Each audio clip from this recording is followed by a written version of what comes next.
하나님 여러분 사랑하시는 줄 믿습니다. 오늘은 추수감사주일입니다. 추수감사주일 그러면 좀 요즘 시대에 잘 안 맞는 것처럼 느껴지죠. 농경시대에 있었던 그 전통이기 때문에 산업사회에 지금들은 어떻습니까? 이제는 뭐 인공지능, 뭐 정보화 시대에 이제 우주를 향해서 살고 있는 시대이기 때문에 조금 맞지 않는 것처럼 느껴질 수도 있습니다. 그런데 그 원래 담고 있는 그 뜻을 살펴보면 여전히 오늘 우리는 하나님 앞에 이 감사의 삶을 살 수밖에 없어요. 이스라엘 백성들이 광야 40년의 삶을 살아갔던 그 시간들을 살펴보면 어떻습니까? 그들은 그 광야의 40년의 삶에 하나님께서 만나를 주시고 반석에 물을 내게 하시고 그들을 구름 기둥과 불 기둥으로 보호하시고 거기를 인도하지 않으셨다면 그 삶을 살아낼 수가 없었어요. 오늘 우리의 삶을 보면 오늘 우리는 어떻습니까? 이제 물질의 풍요한 시대에 살고 있어요. 과거처럼 정말 없어서 굶어서 죽는 시대라기보다는 너무 많이 먹어서 어떻게 보면 더 풍성한 시대에 살고 있는 그런 성인병들의, 물론 지금도 가난하고 고통받는 사람들, 굶어 죽는 사람들이 없는 건 아닙니다. 그렇지만 이제는 어떻게 보면 그것이 역전된 시대를 살고 있다라고 하는 거예요. 더군다나 지금은 어떻습니까? 농사짓는 우리는 뭐 가까이 옆에 농토가 있기 때문에 쉽게 접할 수 있지만 도시교회 같은 경우에는 점점점 더 이런 의미들을 잃어버리게 만들죠. 그렇지만 그럼에도 오늘 우리의 삶 가운데 보면 하나님의 은혜가 아니면 살 수 없는 시대는 별반 다르지 않다라는 거예요. 삶의 환경은 좀 달라졌는지 모르겠지만 우리가 쓰는 도구와 방법들은 조금 달라졌는지 모르겠지만 여전히 하나님의 은혜가 필요한 때이고 우리가 땀 흘려 수고해도 그것만 가지고 다 얻을 수 있느냐라고 하면 여전히 부족함을 느끼고 갈급해하고 또 채워지지 않는 그런 부분들이 있죠. 그런 것들을 채워내게 하시는 분이 누구십니까? 하나님이시거든요. 그러니 오늘 우리는 여전히 하나님 앞에 감사의 삶을 살아야 되는 그런 삶은 변함이 없다라는 것입니다. 오늘 우리가 추수감사주의를 지키는데 어떻게 보면 오늘 우리의 일상의 삶을 살아내게 하시는, 그래서 하나님께서 우리에게 공급해 주시는, 여전히 그 일용할 양식을 공급해 주시는 그 은혜에 감사해야 되고요. 또 우리가 정말 더 중요하게 여겨야 될 것은 무엇이냐면 오늘 우리를 구원해 주신 분이 누구냐라고 하는 거예요. 오늘 우리를 구원해 주신 분이 바로 예수 그리스도 주님의 그 은혜로 우리가 살고 있다라고 하는 것입니다. 오늘 말씀처럼 오늘 우리의 삶 가운데 어떻습니까? 여전히 우리의 삶 가운데 고난이 끊이지 않고 오늘 우리를 덮치고 있거든요. 그럼에도 그때 우리는 하나님 앞에 찾아 구해야 됨에도 불구하고 그렇게 하지 못할 때가 얼마나 많은지 몰라요. 그러나 하나님께서는 우리를 버리지 아니하시고 어떻게 합니까? 말할 수 없는 탄식으로 간구하시는 그 성령님의 은혜가 우리와 함께하고 있기 때문에 오늘 우리는 여전히 하나님 앞에 감사의 삶을 살아야 되는 줄 믿습니다. 우리 인사를 좀 바꿔서 다시 한번 해볼까요? 우리 앞뒤 좌우에 계신 분들에게 감사합니다 한번 인사를 좀 해보겠습니다. 감사합니다.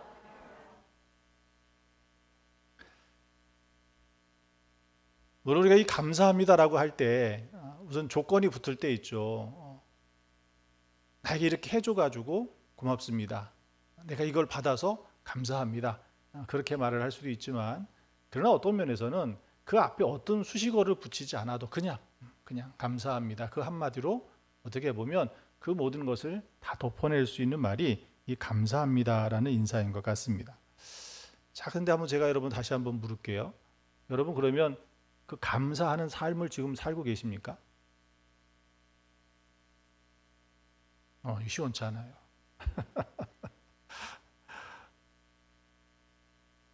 감사의 삶을 살고 있느냐라고 하면 그렇다고 내가 지금 감사하고 살고 있다고 그렇게 말하는 분도 있지만 또 한편으로는 되짚어 보면 뭔가 좀 찜찜한 게 있어요. 그죠? 아직 해결되지 못한 문제가 있고 다른 이들에게는 하나님이 복 주시고 은혜 주셔가지고 감사하는 것 같은데 나는 왜 내 기도에 응답 안 해주시고 나는 아직도, 그래서 제가 정말 지금 감사의 삶을 살고 있을까? 또 어떤 경우에는 그냥 그래요. 그냥 그래요. 아마 그게 제일 많은 대답일 것 같아요. 그냥 그래요. 오늘 우리가 감사의 삶을 살지 못하는 이유가 어디 있을까? 모두가 다 감사한 삶을 살면 좋을 텐데 그런 감사의 삶을 살지 못하는 이유를 오늘 말씀 속에서 찾아보면 그렇게 말씀하셔요. 우리 연약함 때문이다라는 거예요. 우리 연약함. 이 원어를 살펴보면 우리 연약함이라고 하는 그 말은 아스테네이아라고 하는 그 단어를 쓰고 있는데 이 말은 힘이 없는 상태라고 하는 거예요. 힘이 없는 상태. 물론 이 힘이 없는 상태는 언제 우리가 힘이 없는 상태에 빠집니까? 병들어서. 또 세월이 지나면 우리 몸이 이제 점점 쇠약해져 가잖아요. 그런 상태를 이야기하고 있는 거예요. 또 이거를 비유적으로 성경에서는 이 비유적으로 굉장히 많이 사용했는데 나약하다라는 거예요. 육체의 상태만이 아니라 우리의 마음의 상태가 나약해지고 비겁해지고 이런 뜻을 담 비유적으로 그렇게 바울이 이것을 제일 많이 사용했는데 그러다 보니까 우리의 무엇을 드러냅니까? 우리의 무기력함을 드러내는 거예요. 내가 다 할 수 있다고 하는 것처럼 여겼으나 정작은 그렇지 못한 우리의 삶이 무기력함. 또 이 연약함이라고 하는 그 말에서는 우리가 상황과 오늘 주어지는 그 환경들을 잘 파악하지 못해가지고 거기에 대해 지혜롭게 대처하지 못하는 우리의 무능함도 그 속에 담겨져 있다라고 하는 거예요. 이것이 오늘 우리의 연약함이 결국은 감사의 삶을 살지 못하게 하더라는 겁니다. 이 결과가 어떻게 됐습니까? 오늘 본문의 말씀에 마땅히 기도할 바를 알지 못하나. 우리의 기도조차 막아버리는 결과를 가져오게 됐더라는 거예요. 기도가 무엇입니까? 기도는 하나님과 우리가 어떤 자리예요? 하나님의 뜻을 헤아릴 수 있는 자리고 오늘 우리의 심정을 하나님께 아뢰릴 수 있는 자리고 하나님과 함께 소통하는 관계하는 자리가 기도의 자리예요. 그런데 이 기도의 자리가 막혀버렸다는 거예요. 오늘 우리 몸에 여러 질환들도 있지만 혈관이 막혀버리면 어떻습니까? 큰일 나죠. 혈관이 막히면 어디에 막히냐에 따라 가지고 정말 그의 삶을 아주 송두리째 바꿔버리는 생명을 잃어버릴 위험까지 만들지 않습니까? 그것처럼 기도가 막힌다라고 하는 것은 하나님과의 관계가 단절되어지고 결국은 하나님과의 관계가 끊어질 수밖에 없는 자리에 그러니 오늘 우리의 삶이 감사하며 살아갈 수 있겠느냐라고 하는 거예요. 오늘 우리를 이렇게 연약하게 해서 기도할 바를 알지 못하는 그 상태까지 이르게 하는 것이 무엇이겠습니까? 출애굽기 2장에 있는 말씀에 보면 그것이 고된 노동이라고 이야기를 합니다. 이스라엘 백성들이 애굽에서 살았던 그 430년의 시간을 보면 어떻습니까? 그들이 처음에는 살기 위해서 애굽으로 내려갔어요. 7년의 큰 흉년 가운데 음식을 구할 수 없어서 어떻게 합니까? 애굽으로 내려갈 수밖에 없었어요. 아브라함도 그랬었죠. 가뭄이 들어가지고 음식을 식량을 구할 수 없을 때 애굽으로 내려갔거든요. 야곱도 그렇게 내려가서 그 애굽에서 식량의 문제를 해결하고 그 다음에 요셉을 통해서 보호를 받으면서 그네들이 출애굽할 때 장정만 60만이라고 그랬잖아요. 200만이 넘는 그런 큰 민족으로 성장할 수 있는 자리가 애굽이었습니다. 그런데 그 애굽에서 고된 노동에 시달리게 된 이유가 뭐예요? 하나님 앞에 부르짖을 수밖에 없는 그런 자리가 된 그런 고된 노동이 어떻게 생겨졌느냐 하면 출애굽기 1장에 있는 말씀에 보면 요셉을 알지 못하는 새 왕이 일어났다고 그랬어요. 요셉을 알지 못하는 왕은 누구를 가리킵니까? 결국은 하나님을 모르는 왕이라는 거예요. 결국 하나님을 알지 못하는 그 왕의 시대가 되었을 때 하나님의 백성이 고난을 당하기 시작했다라는 거예요. 바로 그러면서 겪었던 그 고된 노동이 우리를 연약하게 만들고 하나님 앞에 나아가기 못하게 하는 그 지경까지 이르게 만들었더라는 거예요. 이것은 사사시대를 보면 너무 분명하죠. 우리가 여호수아 사사기 말씀을 다 한번 좀 살펴보았잖아요. 그 속에 보면 어떻습니까? 사사기에서는 언제 이스라엘 백성들이 평안으로 살았습니까? 사사가 하나님의 사람이 세워져서 그들의 말씀으로 살아갈 때는 평안한 삶을 살았어요. 근데 그 사사가 죽고 그 백성들이 하나님을 중심으로 살지 않고 다시 이방의 신을 섬기고 이방의 삶을 살아가기 시작할 때 그들의 삶은 어떻습니까? 다시 고난의 삶이 되었던 거예요. 결국 이 땅의 고난의 삶은 하나님이 없는 삶이 고난의 삶을 만들게 되더라는 거예요. 아모스 선지자를 통해서 말씀하시지 않습니까? 너희가 살려면 선을 구하고 악을 구하지 말라라고 경고하고 계셔요. 하나님께서는 그 아모스 선지자를 통해서 말씀하십니다. 너희는 나를 찾으라. 그리하면 살리라. 오늘 우리가 이 땅에서 하나님이 주신 은혜로 고통이 아닌 평안으로 살아갈 수 있는 것은 하나님과 함께 살아가는 그 삶입니다. 하나님을 잃어버렸을 때 그 평안을 잃어버리고 그 평안이 우리를 어떻게 만들어요? 감사가 없는 삶을, 감사를 잃어버린 삶을 살게 하더라는 거예요. 또 한편으로 생각해 봐야 될 것이 있습니다. 그러면 하나님을 잘 섬기면 고난 없이, 고통 없이 감사로 평안으로 살아갈 수 있느냐라고 하면 성경에 보면 의인임에도 고난당한 사람이 있어요. 그 사람이 욥 아니겠습니까? 욥은 하나님이 사단에게 자랑할 정도로 의인이었어요. 그러나 그 욥이 어떻습니까? 그 사단에 하나님 앞에 도전하는 것이 그 욥을 고난에 떨어뜨리게 만들어요. 하나님은 그래도 끝까지 그의 생명은 지키셨지만 그는 처절한 고난 속에 빠지게 됩니다. 그 이유가 무엇입니까? 창세기 3장에 있는 말씀에 보면 아담의 죄 때문이라는 거예요. 아담의 죄로 말미암아 이 땅이 저주를 받게 되어집니다. 아담의 후손들이 또 다른 살인을 저지르면서 어떻습니까? 이 땅은 또 한 번의 저주를 받게 되어져요. 하나님의 동산이 아닌 땅으로 쫓겨난 우리의 삶은 고난일 수밖에 없는데, 그래서 우리는 어떻습니까? 남자는 땀 흘려 수고해야 먹고 살아갈 수가 있고 여인은 아이를 낳아야 우리가 죽지 않고 계속해서 우리의 자손들이 살아갈 수 있는 거예요. 그런데 거기에 또 다른 죄가 지어지면서 그 땅이 한 번 더 저주를 받는 자리에 어떤 일이 생깁니까? 이제는 우리가 수고하여도 애를 써도 그 식물을 내지 못하는, 열매를 내지 못하는 땅들이, 동토와 같은, 사막과 같은 땅들이 생긴 거예요. 그러니 이것은 오늘 우리가 아무리 수고하고 애를 써도 오늘 우리의 삶을 그 수고한 만큼 그 열매를 가지고 우리의 삶을 풍족하게 살아가지 못하고 여전히 부족하고 궁핍하고 빚질 수밖에 없고 마치 죽을 것 같은, 죽은 것 같은 그런 삶을 살 수밖에 없는 자리에 바로 아담의 죄에서부터 오늘까지 우리에게 미치고 있는 거예요. 그러기에 의인이라 할지라도 이 땅에 사는 동안에는 그런 고난을 당할 수밖에 없다라는 겁니다. 또 세례 요한은 어떻습니까? 스스로 고난을 택한 사람이에요. 세례 요한은 제사장 가문에 편안하게 자기의 지위를 가지고 넉넉하게 살 수 있는 사람이었습니다. 그렇지만 그 세례 요한은 어떻습니까? 주를 위하여 그의 길을 예비하기 위해서 스스로 고난을 택한 사람이에요. 광야로 나아가서 박한 음식을 먹으며 거친 옷을, 거친 환경 속에서 스스로 주를 위해서 살기 위하여 그런 고난을 택한 사람이라는 겁니다. 그러나 이 세례 요한에게도 어떤 일이 닥칩니까? 이도 감옥에 갇혀 죽음의 위기에 놓여져요.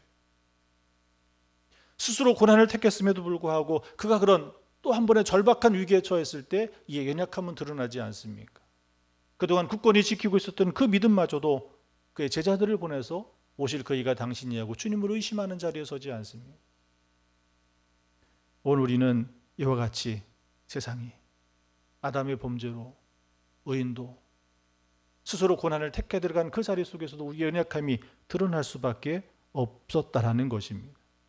그럼 이 연약함을 벗어날 수 있는 방법이 무엇이겠습니까? 우리 연약함을 담당하신 분이 누구냐라는 거예요. 그분이 예수님입니다. 마태복음 8장에 있는 말씀에 보면 베드로의 장모가 열병에 걸려 있었죠.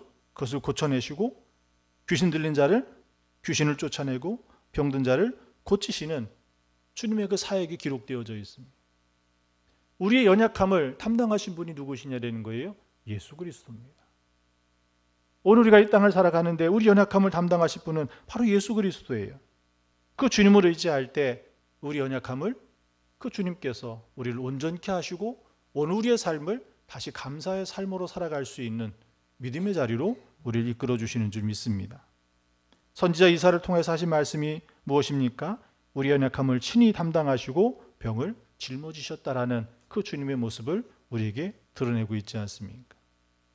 오늘 우리가 하나님이 없는 삶을 살아갈 때, 아니 이 땅에 예수 그리스도를 믿는 믿음을 가지고 있음에도 불구하고 우리 연약함이 드러나는 바로 그 자리, 우리 연약함으로 기도가 막히는 바로 그런 자리에 있다 할지라도, 하나님과 끊어질 위기에 처해 있다 할지라도 오늘 우리는 어떻습니까? 바로 그 예수 그리스도, 주님께서 우리에게 약속하신 그 보혜사 성령을 의지하면서 오늘 우리의 삶을 감사로 바꾸어내야 될 줄 믿습니다. 이지선 씨라고 하시는 분을 여러분 아실 거예요. 한번 영상을 좀 보고 제가 또 설명을 드리도록 하겠습니다.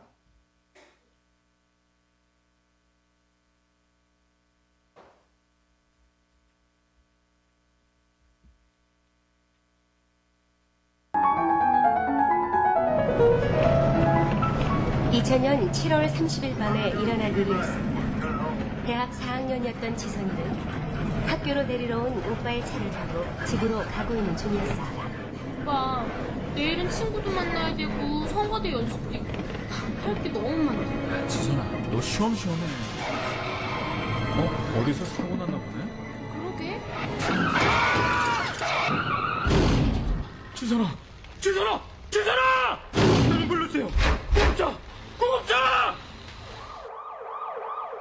다행히 오빠는 무사했지만 지선이는 온몸의 반 이상이 3도 화상을 입게 되었습니다.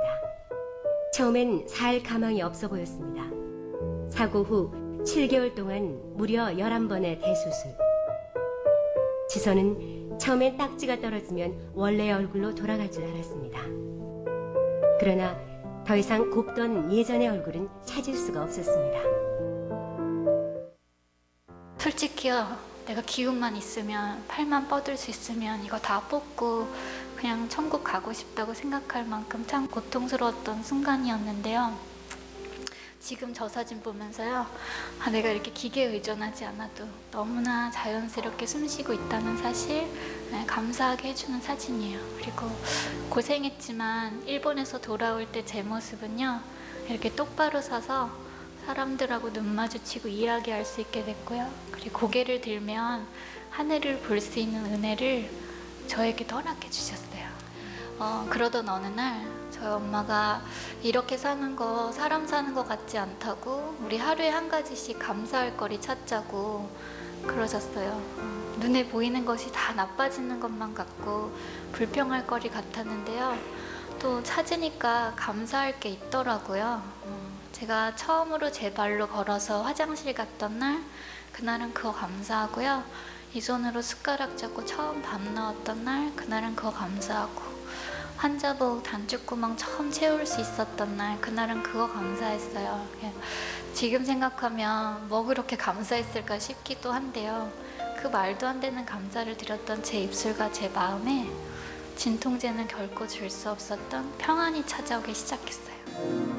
보호자분, 양손 손가락 절단 동의서 쓰셨죠? 오른손만이 아니고요. 양쪽 손가락 8개를요. 지선아, 이를 어쩌니? 엄마, 울지 마. 엄마, 그래도 손가락 2개 남잖아. 그거라도 감사해야지. 그러니까 엄마 울지 마. 알았지? 근데 와서 하시는 말씀이 당신 손끝이 다 타버려서 살릴 수 없게 되었다고, 그래서 한마디씩 절단을 받는 그 수술을 할 거라고 그러시는 거예요. 그래서 소리를 내서 막 울었어요. 병실이 떠나가라 막 소리를 내서 막 엉엉 우는데요. 그 울고 있는 소리가 어색하게 느껴질 만큼 제 안에요, 아주 또렷한 소리가 있었어요. 지선아, 울지 마. 너 살아있잖아. 너 이 모습으로 끝나는 거 아니잖아 하는 목소리가 있었어요. 그래서 눈물을 그치고 하나님께 기도했어요. 짧아지더라도 쓸 수 있는 손이 되게 해달라고 기도했어요. 제가 그 전까지 왼손은 움직일 수 있었는데 오른손은 전혀 쓸 수가 없었어요. 보시는 이 팔 전체 피부를 이식 수술을 받았어요. 다리에서 피부를 얇게 떼어다가 이식을 했는데요. 이식한 피부들이 시간이 흐르면서 면적이 자꾸 줄어들어요. 그러니까 옆에 있는 피부를 점점 당겨지면서 이렇게 손가락을 뒤로 꺾이게 만들어요. 근데 쓸 수 있으면 되잖아요. 그래서 짧아지더라도 쓸 수 있게 해달라고, 그리고 부끄러운 손이 되지 않게 해달라고 그렇게 기도했어요. 수술 받았어요. 수술 받고 재활훈련 거치면서요, 어느 날 제 이 오른손 엄지손가락이 까딱하고 제 힘으로 움직여지던 그날 너무 감사해서 눈물이 막 다 나더라고요. 그 뒤로 혼자 펜을 잡고 글씨를 쓸 수 있게 되고요. 혼자 옷을 입을 수 있게 되고 혼자 세수를 할 수 있게 되고 이렇게 마치 아기가 태어나서 자라나는 것처럼 그렇게 다시 살기 시작했어요.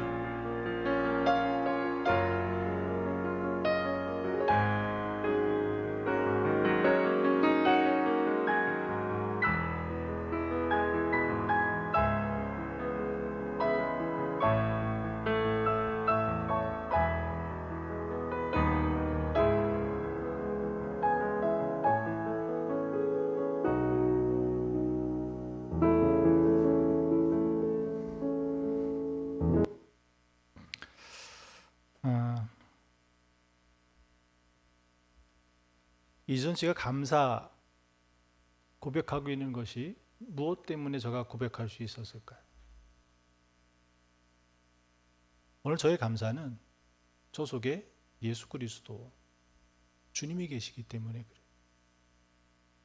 오늘 우리의 삶은 연약함이 드러날 수밖에 없는 삶의 자리를 살고 있지만 그럼에도 저 가장 연약한 자리에서 죽음의 고통 그 문 앞에서도 감사의 제목을 찾을 수 있었던 것은 예수 그리스도가 저의 생명 안에 있었기 때문에 그래요. 오늘 우리가 이 감사의 절기를 맞아서 내가 무엇을 얻었기 때문에 내가 이만큼 하나님이 나에게 주셨기 때문에 그것을 조건을 가지고 감사하는 것이 아니라 내 안에 주님이 계신 것만으로도 감사할 수 있는 자리에 서야 될 줄 믿습니다. 이게 오늘 우리가 이 추수감사절 절기를 지키는 그런 마음이 되어야 됩니다. 어쩌면 오늘 이 한 해가 풍년이 아닌 흉년의 때도 될지 몰라요. 아니 아무것도 얻지 못하는 수많은 메뚜기 떼들이 지나가서 더 이상 그 밭에 아무것도 남지 않은, 그래서 내일은 어떻게 살아갈까 고민하고 염려하는 그 자리에 우리가 서 있을지도 모릅니다.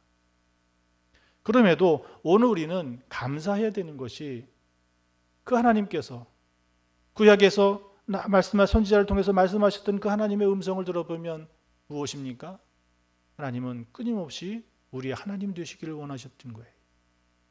결국에는 인간의 몸을 입고 이 땅에 오신 예수 그리스도, 자기 몸을 우리를 위해서 다 내어주신 바로 그 사랑이 오늘 우리를 이 땅에 있게 하신 그 사랑 때문에 우리는 아무것도 남지 않은 조건을 가지고가 아닌 그냥 예수님으로 감사할 수 있는 삶을 살아야 될 줄 믿습니다. 그것이 오늘 우리가 이 추수감사절 절기를 지키는 그 믿음이, 그 마음이 되어야 될 줄 믿습니다. 다시 한번 앞뒤 좌우 계신 분들에게 감사합니다. 그 의미를 담아서 한 번 더 인사를 좀 하겠습니다. 감사합니다. 시편 50편 23절의 말씀을 제가 읽어드립니다. 감사로 제사를 드리는 자가 나를 영화롭게 하나니 그의 행위를 옳게 하는 자에게 내가 하나님의 구원을 보이리라. 오늘 감사로 하나님을 예배하고 감사로 우리 이웃들에게 함께 나눌 수 있는 그런 믿음의 삶을, 그런 절기가 되었으면 좋겠습니다. 기도하겠습니다. 하나님 감사합니다. 오늘 우리의 삶에 예수 그리스도 주님의 그 한량없는 은혜로 말미암아 감사하게 하여 주시옵소서. 다윗이 고백했던 것처럼 아직 구원의 때가 이르지 않았음에도 우리 입술에서는 감사의 고백이 있게 도와주시옵소서. 그래, 매일의 삶이 하나님의 은혜로 감사하고 오늘 우리 함께하는 가족과 우리 이웃들 속에 저들에게 감사하는 삶을 살게 하여 주시옵소서. 감사드리며 예수님의 이름으로 기도합니다. 아멘.